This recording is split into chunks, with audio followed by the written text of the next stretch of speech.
Hello guys, good evening to all of you. Once again, welcome on my YouTube channel Learn with Concept by Archana Sharma. Now आज हम course 2 का जो topic पढ़ रहे थे educational scheme for marginalised group, तो हमने उसमें 6-7 स्कीम्स पढ़ लिए थे कि क्या क्या हैं. हम उसी टॉपिक को आज कंटिन्यू करेंगे. आई होप आपको मार्जिनलाइज्ड ग्रुप अच्छे से क्लियर हो गया होगा कि क्या है. ठीक है, मैंने काफ़ी कोशिश की थी समझाने की.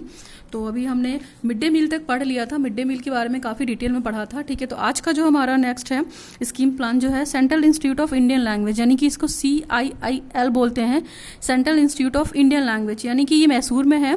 ठीक है, Mysore has a scheme of development of Indian language through the research. इन्होंने क्या कोशिश की कि रिसर्च के माध्यम से लोगों के स्किल को डेवलप. तो जो यहाँ पे Central Institute of Indian Language है Mysore has a scheme of development of Indian language through the research. उन्होंने कोशिश की थी कि रिसर्च के माध्यम से हम भारतीय भाषा को थोड़ा सा सुधार सकें. ठीक है, और इन्होंने स्कीम भी बहुत सारी बनाई थी. तो इस स्कीम में क्या था, developing the man power and production of the material in modern Indian language including the tribal language. यानी कि कोशिश की कि जो जनजाति थे, ठीक है, SC ST वाले पीपुल थे जो थे, और जो मार्जिनलाइज्ड पीपुल थे, उनकी भाषा को समझने की कोशिश की. काफ़ी रिसर्च किया कि प्रॉब्लम क्या है लैंग्वेज में. ठीक है, इसके लिए काफ़ी मटेरियल भी अवेलेबल कराया मॉडर्न इंडिया लैंग्वेज में. देखा कि क्या क्या है, क्या क्या डिफरेंसेस हैं और किस तरीके से ये लोग अपने आप को सोसाइटी में पिछड़ा हुआ समझ रहे हैं. ठीक है, तो देखा जाए तो इनके लिए बहुत सारे एफर्ट किए गए.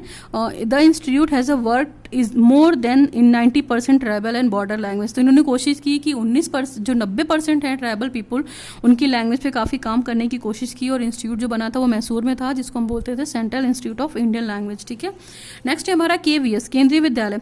देखिए, केंद्रीय विद्यालय तो आप सभी को पता होगा कि क्यों खुला हुआ है. ये दूर दराज एरिया, शहर से काफ़ी दूर होते हैं, गांव की तरफ होते हैं. वो सिर्फ इसलिए होते हैं कि जो सोसाइटी में वंचित वर्ग है उनकी शिक्षा के लिए ये स्कूल स्थापित किए जाते हैं, ताकि जो ये लो कैटेगरी के बच्चे हैं वहाँ पे आके पढ़ सके. तो यहाँ पे अगर हम बात करते हैं तो देखा जाए 15% एंड 75% सीट्स आर रिजर्व.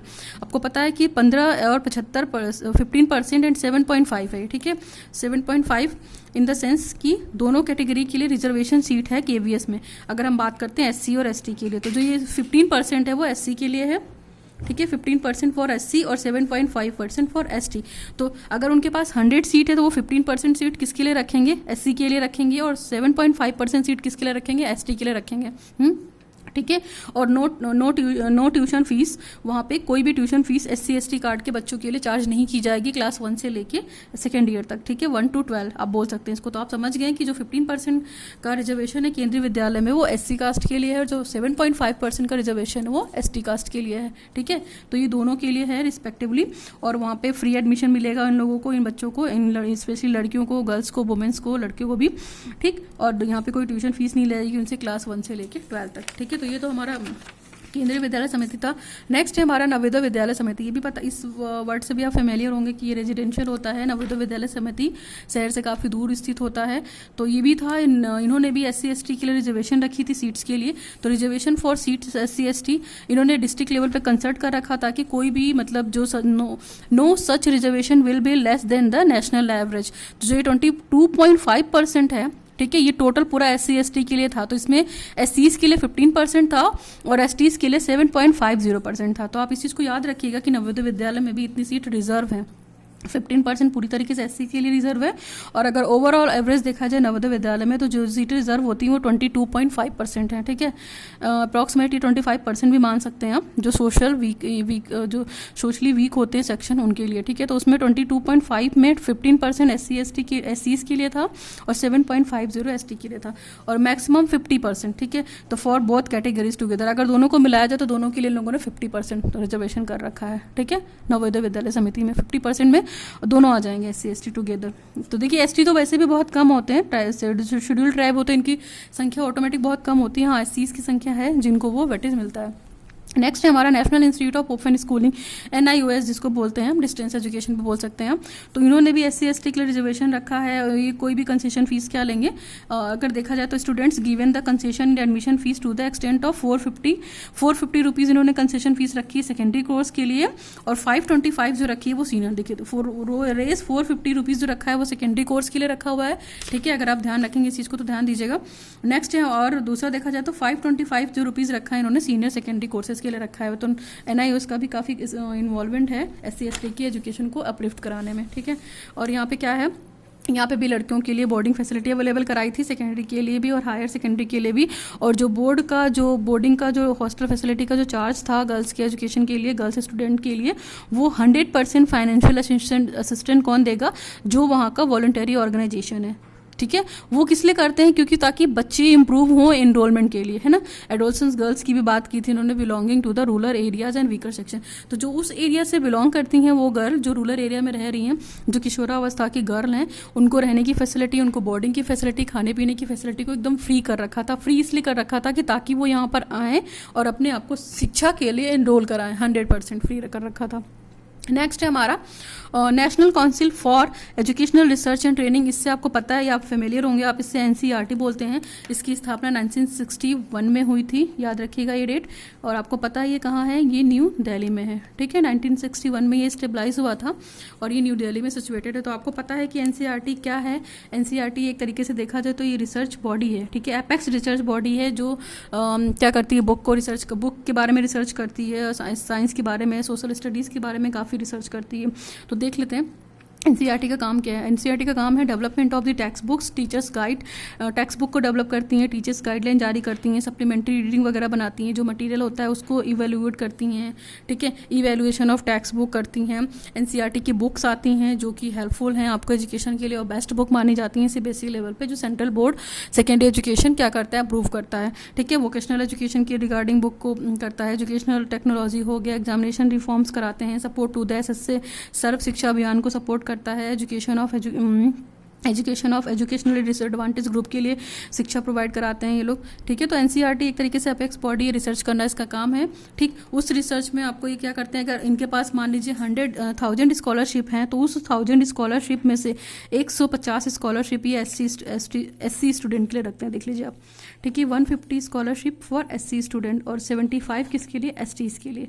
तो आप सोच सकते हैं कि कितना अच्छा स्कॉलरशिप रिजर्वेशन है हायर स्टडीज़ के लिए, रिसर्च में, है ना। अगर 1000 स्कॉलरशिप की अगर वो बात करते हैं तो वो रिजर्व है, जिसमें से 150 मतलब 1000 में से 150 एससीज़ के लिए है और 75 एसटी के लिए है। ठीक है, नेक्स्ट हमारा स्कीम है हमारा national university of education planning and administration. इसको हम न्यूपा बोलते हैं। और न्यूपा क्या करती है, नेशनल लेवल पे प्रोग्राम बनाती है एजुकेशन को कंडक्ट कराने के लिए और उनको इम्प्रूव कराने के लिए। ठीक है, तो इसका काम क्या है, generating the material related to the educational institute, है ना। मटेरियल को जनरेट करना इसका काम है। और क्या काम है इसका कि SC ST का डेवलपमेंट किस तरीके से किया जा सके एजुकेशनल इंस्टीट्यूट में या नेशनल लेवल के जो इंस्टीट्यूट चल रहे हैं, ताकि उनको अपलिफ्ट कराया जाए। ठीक है, उनकी कैटेगरी को अच्छा किया जाए। न्यूपा आप देखिए, SC ST is an area of major concern of educational development, यानी कि शिक्षा के विकास के लिए न्यूपा एक तरीके से मेजर कंसर्न या मेजर आप बोल सकते हैं कि प्लानिंग एंड एडमिनिस्ट्रेशन का पार्ट है, जो शिक्षा को ऊपर कैसे पहुंचाया जा सकता है, SC ST वाले सेक्शन को इम्प्रूव किया जाए। ठीक है, ताकि उनको सोसाइटी से वंचित ना हो, वो भी इंटीग्रेट हों और साथ में पढ़ सके, है ना। एजुकेशन फॉर ऑल की स्कीम को फॉलो कर सकें, या जो कंपलसरी एलिमेंट्री एजुकेशन की बात की उसको भी फॉलो कर सकें। ठीक है, नेक्स्ट है हमारा यूनिवर्सिटी ग्रांट कमीशन। तो UGC आपको पता है, और UGC की जो स्थापना हुई थी हम बता दें आपको 1956 में हुई थी, ध्यान रखिएगा इसको, 1956 में हुई थी। और UGC का जो काम है कंडक्ट कराना है, वो फंड देता है, डोनेशन देता है, किसको, फाइनेंशियल असिस्टेंट देता है, उन यूनिवर्सिटीज़ को, डीम्ड यूनिवर्सिटी को भी देता है जो ST SC के सेल्स को रन करा रही हैं। ठीक है, तो ये काफ़ी हेल्पफुल है। आपको पता है UGC के एग्ज़ाम्स होते हैं जिसको बोलते हैं नेशनल लेवल पे जो कराता है, वो नेशनल एलिजिबिलिटी टेस्ट होता है जो साल में 2 बार कंडक्ट कराया जाता है। अब ये ऑनलाइन हो गया है, अब ऑब्जेक्टिव हो गया है, पहले ये पैटर्न रिटर्न था। ठीक है, तो यूनिवर्सिटी ग्रांट कमीशन का यही काम है, लोगों को ग्रांट देना। ग्रांट का मतलब ये है कि फंडिंग से रिलेटेड है, फाइनेंशियल से रिलेटेड है। तो UGC ने भी रिजर्व कर रखा है SC के लिए 15% और STs के लिए 7.5%, आप देख सकते हैं। ठीक है, about the teaching and non teaching post, admission, hostel, accommodation etcetera. तो इसमें क्या क्या इंक्लूड है, इसमें टीचिंग पोस्ट में भी इंक्लूड है कि टीचिंग पोस्ट भी अगर निकलती है UGC में तो उनमें SCs के लिए 15% का रिजर्वेशन है, और नॉट टीचिंग पोस्ट भी निकलती है तब भी उनके लिए उतना ही रिजर्वेशन है, और अकोमोडेशन और हॉस्टल फीस भी है, ये सारी चीज़ें भी फ्री हैं। ठीक है, और UGC फंड करता है किसके लिए, एक तरीके से देखा जाए तो fund for the remedial coaching, SC ST की रिमीडियल कोचिंग के लिए फंड करता है, जिससे वो नेट की प्रिपरेशन करते हैं। ठीक है, UGC जो कराता है वो एजुकेशन लेवल पे है, यूनिवर्सिटी ग्रांट कमीशन और CSIR जो है वो साइंस के सेट में है। ठीक है, तो SST और साइंस में दोनों में कराता है, और उन बच्चों को कोचिंग में से प्रिपेयर कराता है जिससे वो नेट के एग्जाम को क्वालिफाई करते हैं, काफ़ी हेल्प करते हैं उन बच्चों के लिए जो SC ST से हैं। ठीक है, नेक्स्ट है हमारा यूजीसी कोचिंग स्कीम भी चलाती है अंडर ग्रेजुएट लेवल और पोस्ट ग्रेजुएट लेवल दोनों के लिए, और किसके लिए, for SC and ST student के लिए, ठीक है। नेक्स्ट है हमारा कम्युनिटी पॉलिटेक्निक्स। कम्युनिटी पॉलिटेक्निक्स का मतलब जो समाज में या जो सोसाइटी में रह रहे हैं, जो पॉलिटेक्निक इंस्टीट्यूट खुले हुए हैं उनके लिए। तो इन्होंने क्या किया है कि इन्होंने एक तरीके का एक प्लेटफॉर्म प्रोवाइड करा दिया है। कम्युनिटी पॉलिटेक्निक का मतलब क्या होता है कि टेक्नोलॉजी को डेवलप कराना है ना, जो रूरल मास लोकल कम्युनिटी है उनको प्रेफरेंस देना, ट्रेनिंग देना उनको, जो गाँव के युवा वर्ग हैं उसमें एससी एसटी हैं, वुमेन्स हैं, स्कूल ड्रॉप आउट हैं जिन्होंने स्कूल छोड़ रखा है, जो सोसाइटी से डिसएडवांटेज ग्रुप हैं, ठीक है, उनकी हेल्प के लिए ये कम्युनिटी पॉलिटेक्निशियन बनाए गए हैं, ठीक है, जो उनकी नीड को फुलफिल करने में हेल्प करते हैं, उनको एम्प्लॉयमेंट कराते हैं। यानी कि अगर वो बेरोजगार हैं तो उनको इस तरह की ट्रेनिंग देकर उनको कोशिश करते हैं कि वो भी एक जॉब कर सकें जो कि अनएम्प्लॉयड है, ठीक है। तो ये कम्युनिटी पॉलिटेक्निशियन का काम है। नेक्स्ट है हमारा इंजीनियरिंग कॉलेज। इंजीनियरिंग कॉलेज में देखिए क्या है, इंजीनियरिंग कॉलेज जैसे अगर हम बात करते हैं तो higher educational institute administered by the central government, including आपको पता है आईआईटीज पता है, आईएमएस पता है, एनआईटीएस पता है, एक्सेट्रा।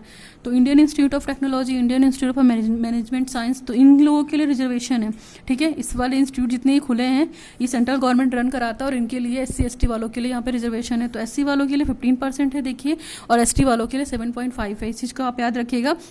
और यहाँ पे also relaxation in the minimum qualifying marks, minimum qualifying marks भी एक तरीके से देखा जाए तो ऐसे स्टूडेंट के लिए, मान लीजिए वो रिजर्वेशन के थ्रू नहीं आता है तो उसके अगर मिनिमम क्वालिफाइंग मार्क्स भी हैं तो वो मिनिमम क्वालिफाइड मार्क्स हैं एससी के लिए भी, जो मेरिट लिस्ट निकलती है, अगर उतने मिनिमम क्वालिफाइंग मार्क्स होंगे तो वो इंजीनियरिंग कॉलेज में एडमिशन ले सकता है, ठीक है। Seats are also reserve in hostel, hostel में भी एससी एसटी वालों के लिए सीट्स रिजर्व है, आप समझ सकते हैं। नेक्स्ट है हमारा एससीपी एंड टीएसपी। एससीपी जो स्कूल कम्युनिटी प्रिंसिपल होता है वो सारी चीज़ें, ठीक है। The from the allotted budget department of elementary education and the literacy and the secondary higher education. तो आपको पता है कि 16.20 जो परसेंटेज अलॉट करते हैं, सीट अलॉट के या बजट अलॉट करते हैं, वो एससी के लिए है, ठीक है। स्पेशल कंपोनेंट प्लान देखा जाए तो स्पेशल कंपोनेंट प्लान का देखिए क्या काम है, वो एससी कास्ट के लिए है, जो कि क्या है 16.20, ठीक है। और 8% किसके लिए है, ये ट्राइब शेड्यूल पोस्ट के लिए, ठीक है, ट्राइब सब प्लान जो बना रखा है। तो ये एससीपी का मतलब है यहाँ पे स्पेशल कंपोनेंट प्लान, ठीक है, जो एससीपी आएगा, और ये ट्राइबल सब प्लान, ठीक। तो ये इनके लिए 8% है, 8% टीएसपी के लिए है, ठीक है, जिसमें बजट अलाउ करते हैं, और ये 16.20 एससीज के लिए है, ठीक है। तो आप इस चीज़ को ध्यान रखिएगा, ये भी स्कीम है। नेक्स्ट है हमारा एडल्ट लिटरेसी स्कीम। तो ठीक है, तो एडल्ट लिटरेसी स्कीम में क्या बना था कि उन्होंने नेशनल लिटरेसी मिशन, जिसको हम NLL बोलते हैं, ठीक है, नेशनल लिटरेसी मिशन, ठीक है, NLM। तो जो ये नेशनल लिटरेसी मिशन था, तो इसके थ्रू हमने बहुत सारे प्लान को इम्प्लीमेंट किया था through out the country and the district level पे, ठीक है। तो हमने यहाँ पे ये कोशिश की थी कि जो नेशनल लिटरेसी मिशन है, इसको राष्ट्रीय साक्षरता दर जिसको हम बोलते हैं, जो हमारा साक्षरता मिशन है, उसको है शिक्षा जन जन तक पहुँचाना, शिक्षा लोगों तक पहुँचाना, नेशनल लेवल पर हमारे देश को शिक्षित करना। और इन्होंने बहुत सारे स्पेशल प्रोविजंस भी बताए थे, मीजर्स भी किए थे, और इनिशिएट ये किया था कि जो फीमेल लिटरेसी रेट है वो बहुत कम है डिस्ट्रिक्ट लेवल पे देखा जाए तो, है ना। उन्होंने बहुत सारी डिस्कवरी की, बहुत सारी सेंसस सर्वे भी किए हैं, तभी उनको पता चला कि डिस्ट्रिक्ट लेवल पे बहुत कम है फीमेल लिटरेसी रेट जितना होना चाहिए, स्पेशली SC STs के लिए और वुमेंस के लिए। वुमेंस तो देखिए नंबर में बहुत ज़्यादा है, बट ये है कि उनको कैटेगराइज कर दिया गया है मतलब मार्जिनलाइज्ड ग्रुप में, और स्पेशली देखा जाए तो वीकर सेक्शन में कर दिया गया है, जो कि नहीं होना चाहिए। कुछ लोग हैं जो महिलाओं को पढ़ाना नहीं चाहते हैं, तो उसका भी बहुत बड़ा रीज़न है, रूरल एरिया की जो गर्ल्स हैं वो इस में आ जाती हैं। तो इसके लिए बहुत सारे इंटरवेंशन प्रोग्राम्स भी चलाए गए। तो जिला शिक्षा संस्थान जो बना, समिति बनी थी, NGOs वगैरह बने थे, वुमेन और वॉलंटियर टीचर्स भी बने थे, और पंचायत राज फंक्शंस भी थी। तो इनमें क्या था, इनके माध्यम से ये हो रहा था कि जो एडल्ट महिलाएं हैं जो घर को खर्च को चलाने के लिए मजदूरी कर रही हैं या कहीं काम कर रही हैं, तो उनको भी कुछ शिक्षा दी जाए, उनको भी कुछ वोकेशनल ट्रेनिंग दी जाए, उनको भी नई नई स्कीम बनाए। जैसे अभी हम बात करते हैं तो आंगनवाड़ी आप एक समझ सकते हैं क्या है। आंगनवाड़ी में गाँव की महिलाएं होती हैं, ज़्यादा पढ़ी लिखी नहीं होती हैं, लेकिन उनको ट्रेनिंग के माध्यम से इतनी नॉलेज दी जाती है कि वो अपने काम को भली भांति कर लेती हैं, ठीक है, जन जन तक शिक्षा पहुंचाए, ठीक। तो बहुत सारी ऐसी स्कीम्स चल गई हैं आज की डेट में देखा जाए तो। आंगनवाड़ी इसका एक अच्छा एग्जाम्पल है कि गांव को जो अशिक्षित महिलाएं होती हैं उनको ट्रेनिंग के माध्यम से उनको काम दिलाती हैं, और उस काम के माध्यम से वो आज अपने घर को अच्छा से चला रही हैं। जिससे लघु रोजगार की बात करते हैं, तो लघु रोजगार में क्या है, उनको वो ट्रेनिंग दे देते हैं उस रोजगार के बारे में, और उसको कैसे प्लान करना है, उस प्लान को कैसे एग्जीक्यूट करना है, और एक बजट अलाउ कर देते हैं। तो ये सारी चीज़ें उनके लिए हैं जो सोशली वीक हैं, जो लेडीज़ वीक हैं, ठीक है। नेक्स्ट है हमारा इम्प्रूविंग इनकम जनरेशन न्यू। मतलब वो क्या करेंगी, जाहिर सी बात है कि वो काम करके जनरेशन को काम करके पैसे अर्न करेंगी और अपनी मतलब उसमें हेल्प करेंगी लोगों को, ठीक है। तो अगर ये देखा जाए तो ये प्रोग्राम जो education programme which is being implemented in 272 district, देखा जाए तो एडल्ट लिटरेसी स्कीम जो है या नेशनल लिटरेसी मिशन जो है वो हमारा आज की डेट में 272 डिस्ट्रिक्ट में कंटिन्यू है, ठीक है। कंटिन्यू करने का मतलब कि इनकम का जरिया बना हुआ है, जहाँ पे लेडीज़ कमा भी रही हैं और घर भी चला रही हैं और हेल्प भी कर रही हैं, वो इलिटरेट होने के बावजूद वो ट्रेनिंग लेकर अपने आप को शिक्षा दे रही हैं और पढ़ाई का टाइम भी निकाल रही हैं और अपने आप को शिक्षित भी कर रही हैं। तो ये तो हमारा that is more all about the educational scheme for marginalise group. अगर आपको उसमें कुछ भी दिक्कत होती है तो आप मुझसे पूछ सकती हैं, ठीक है। स्पेशली ये गर्ल्स, वुमेन्स एंड SC/STs के बारे में बात की थी हमने यहाँ पे, ठीक है। तो हमने आपको क्लियर भी कर दिया था कि क्या है सोशल, ठीक है, मार्जिनलाइज ग्रुप, जिनको हम सोसाइटी से बाहर कर देते हैं, उनको हम अपनी कम्युनिटी में इन्वॉल्व नहीं करते हैं, ना फंक्शन में ना किसी तरह की चीज़ों में, ठीक है। हम उनको बिल्कुल डिप्राइव कर देते हैं, डिप्राइव इन द सेंस कि हम उनको निग्लेजिबल मानते हैं और अपने आप को हायर मानते हैं। तो ये था मार्जिनलाइज ग्रुप, ठीक है। अगर आपको कुछ भी दिक्कत हो तो आप देखिएगा, कमेंट सेक्शन में मुझे कमेंट कीजिएगा। वीडियो पसंद आया तो उसको लाइक कीजिए, शेयर कीजिए, सब्सक्राइब कीजिए। Thanks for watching the video. Signing off Archana Sharma, learn with concept.